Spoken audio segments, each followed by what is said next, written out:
ang pipila sa mga nindot kaing punto sa atong ebanghelyo karon kinig yung gracias Ginoo or ang iyang gahom dili gyud exclusive unsa man ni siya available para sa tanan. Mao na nga ni reklamo si Juan ningon siya naa may naggamit sa imo nga nagpapahawag mga yawa, nag-ayo sa mga masakiton, pero di man to nato kauban, among gibadlong. Ningon si Jesus ayaw, kay og nigamit sa akong ngalan, nigamit sa akong gahom, kauban na nato. Karon bisan dinhi sa atong simbahan nga Katoliko, magsigi gitag lalis, no? Daghan kay tag mga gitawag na natog exclusivistic na kaayo nga mga view. Muna nga atong timan-an ang gahom nga ihatag o ang grasya nga ihatag sa Ginoo ngadto sa Santo Papa, ihatag nas Ginoo nga available sa tanang mga magtotoo.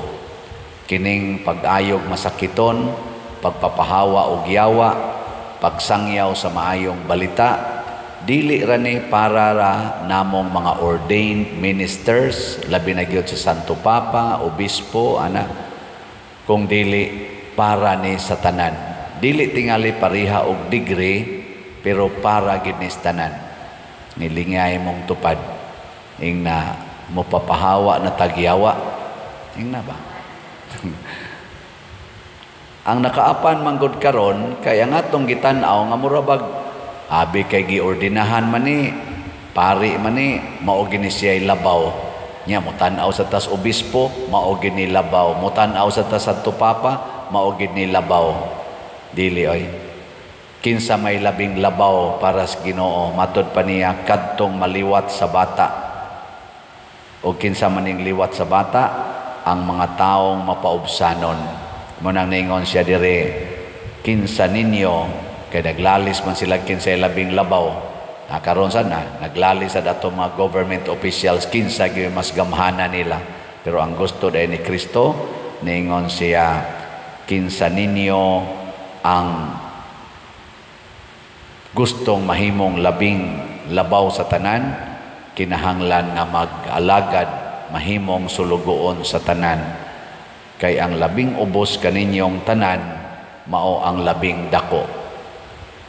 Si Job sa unang pagbasa nahug siya labing taas sa mga tao sa kalibutan, kay sa version pa ni Satanas pag meeting nila dito sa langit kani di si Satanas ex officio member ni siya sa kanang mga langit nung mga authorities, kay representative siya sa impierno.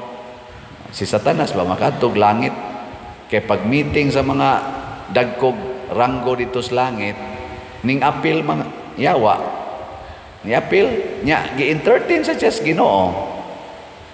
Ingon na yung Ginoo, kita ka sa akong sulugoon dito, buutan kayo no si Job.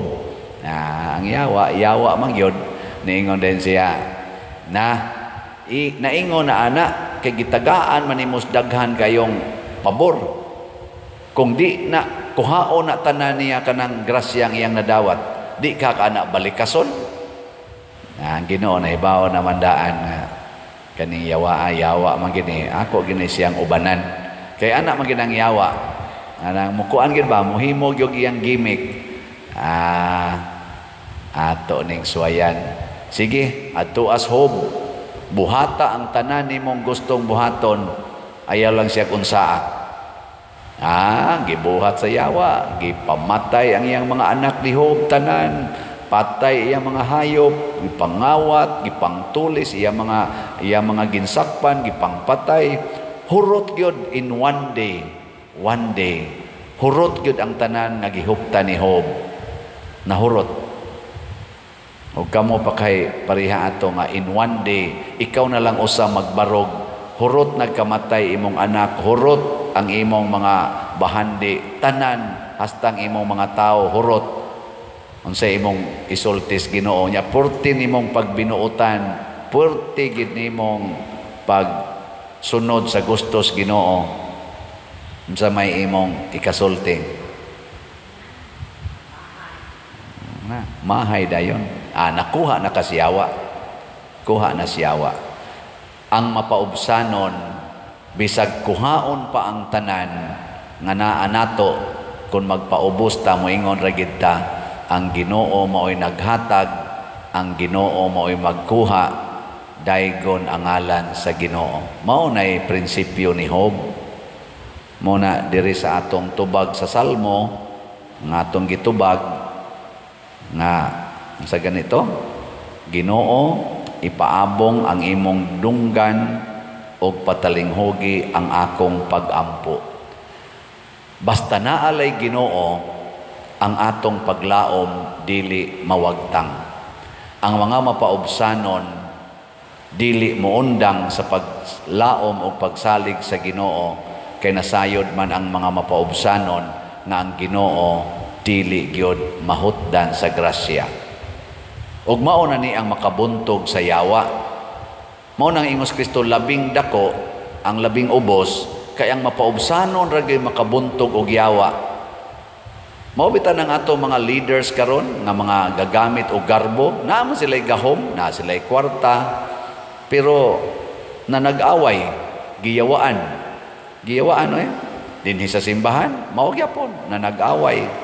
Naay mga obispo nag-away, naa gani mga kardinal nag-away, gikontra ang Santo Papa, naa say mga pari nag-away, mga madre nag-away, labaw ng mga organisasyon simbahan na siging away, kontrahon pang pari sad kontrahon sang obispo, ana ngano man tungod sa ato kunuhay gahom nga nahuptan nya ato yung gi-impose ang atong authority, labi nag bright puta, bangi yun. Pero kadtong magpaubos, kadtong musugot lag kuhaon ang tanan, unya ang gilauman ang Ginoo ra gyud mao'y atong dangpanan, sos patay ang yawa diha. Way mahimo kay ang tumong dai sa yawa nga mo kontra gitas Ginoo, motong iyang giingnan Ginoo, challenge ti ka.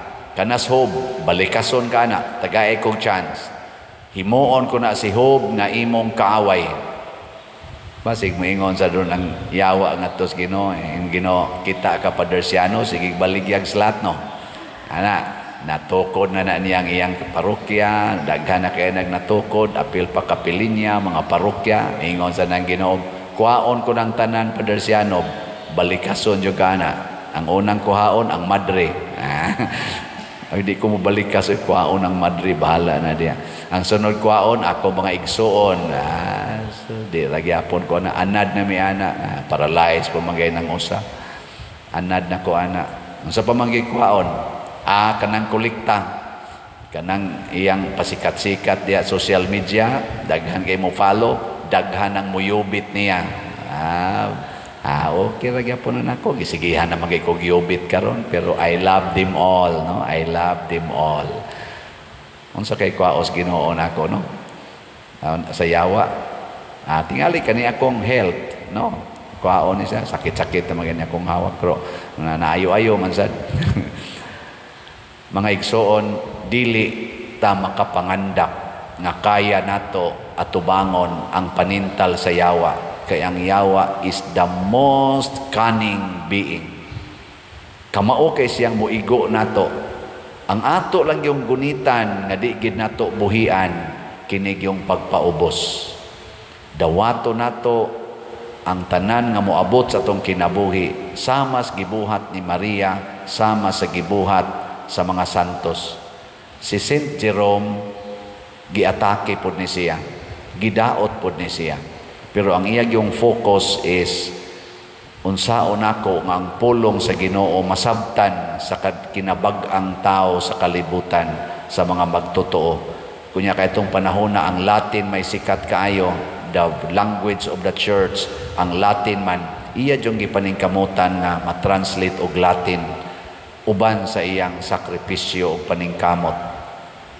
O gikan ato hangtod karon ang pulong sa Ginoo nasabta na natay Cebuano, Tagalog, Bicolano, bisag unsa na nga pinulungan, Indian, Chinese, nanagit tanang pinulungan nga naman mas nindot nang makasabutas pulong sa Ginoo haron kamautang mo paubos.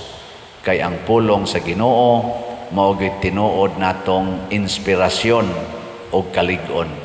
Mao na dinhi di man kayo paspas ang atong slat o kahalin nya karon mauroy atong adlaw sa mga katikista, tigom ron atong General Assembly, atong iampo na ang mga katikista mahimo gyong tinuod nga lig-on diha sa pagpanudlo sa pulong sa Ginoo pinaagis ilang mga binuhatan. Basi na lang makatikais ang ato mga leaders labi na dinhi sa atong nasod ug sa kamanang na naggubat nga mga nasod karon nga magpakabana sila nga ang pulong des Ginoo mo'y sundon dili ang ilang pulong. Ang gahom des Ginoo mo'y sundon dili ang ilang gahom. Kay kung ang ato ng pulong o atong gahom atong sundon, nakuha na ta siyawa.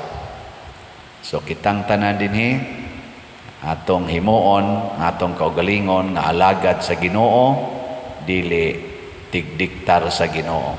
Kung doon na may mga dimalas, tawgon na tog dimalas, dili nato kasab-an or balikason ang Ginoo o mahayan ang Ginoo, kung dili dawaton nga mapuubsanon sayod ta nga ninduton ra ni pagbalik sa Ginoo ang atong kinabuhi.